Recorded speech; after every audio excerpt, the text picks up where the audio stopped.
ಮನಮರಿದಿ ಇಲ್ಲ. ನಾನು ಹೇಳ್ತಿರೋದು ಅರ್ಥ ಆಗ್ತಿದೆ ತಾನೆ? ಹಲೋ, ಅರ್ಥ ಆಗ್ಬೇಕು ಅಂದ್ರೆ ಅದನ್ನ ಕೇಳಿಸ್ಕೊಂಡಿರ್ಬೇಕು. ಹೌದು, ನೀವ್ ಯಾಕೆ ಇಷ್ಟು ಕೋಪದಲ್ಲಿದ್ದೀರಾ? ಅಂದ್ರೆ ನಾನು ಇಷ್ಟೊತ್ತು ಇಂಗ್ಲಿಷ್ ಕನ್ನಡ ಎರಡ್ ಭಾಷೆಲು ಬೈದಿದ್ದು, ನಿಮ್ಮ ಮರ್ಯಾದಿನ ಊರ್ ಮಧ್ಯ ಹರಾಜ್ ಹಾಕಿದ್ದು ಯಾವ್ದು ಕೇಳಿಸ್ಕೊಳ್ಳಿಲ್ವೇನ್ರಿ? ಏನು ಬೈದ್ರಾ? ಲವ್ ಮಗ, ಅಂತ ತಪ್ಪು ನಾವೇನೋ ಮಾಡಿದ್ವಿ ರೀ. ಅವನೇನ್ರಿ ಕೇಳ್ತೀರಾ? ಬೈದಿರೋಳ್ ನಾನು ಇಲ್ಲೇ ನಿಂತಿದ್ದೀನಲ್ಲ. ಹೇಳ್ಬೇಕು ಅಂದ್ರೆ ಹೇಳಿ, ಕಾಲೇಜಿಗೆ ರಜಾ ಹಾಕಿ ಸಂಜೆ ತನಕ ರಿಪೀಟ್ ಮಾಡ್ತೀನಿ. ಶುರು ಮಾಡ್ಲಾ?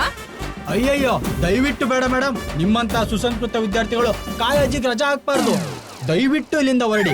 ಸಂಜೆ ಅಷ್ಟ್ರಲ್ಲಿ ನಿಮ್ ಸೈಕಲ್ ರೆಡಿ ಇದ್ಬಿಡುತ್ತೆ. ಏಯ್, ಅವ್ರ ಸೈಕಲ್ ನಾವ್ ಯಾಕೋ ರೆಡಿ ಮಾಡಿಸ್ಕೊಡ್ಬೇಕು? ಸೂರ್ಯ, ಅದೊಂದ್ ಸ್ಮಾಲ್ ಮಿಸ್ಟೇಕ್. ನೀನ್ ಕೆಲ್ಸದಲ್ಲಿ ಬ್ಯುಸಿ ಆಗಿದ್ದಾಗ ಆಗಿದ್ದು. ನೀನ್ ತಲೆ ಕೆಡಿಸ್ಕೋಬೇಡ ಮೇಡಮ್, ನೀವ್ ಹೊರಡಿ. ಲೇ, ಅವ್ರು ಹೇಳ್ತಿದಾರಲ್ಲ, ಬಾರೆ ಹೋಗೋಣ, ಕಾಲೇಜಿಗೆ ಟೈಮ್ ಆಯ್ತು. ನಾನ್ ಸಾಯಂಕಾಲ ಬರೋಷ್ಟ್ರೊಳಗೆ ನಿಮ್ಮಿಬ್ರು ರಿಯಾಕ್ಷನ್ ಹೀಗೆ ಇರ್ಬೇಕು, ತಿಳಿತಾ?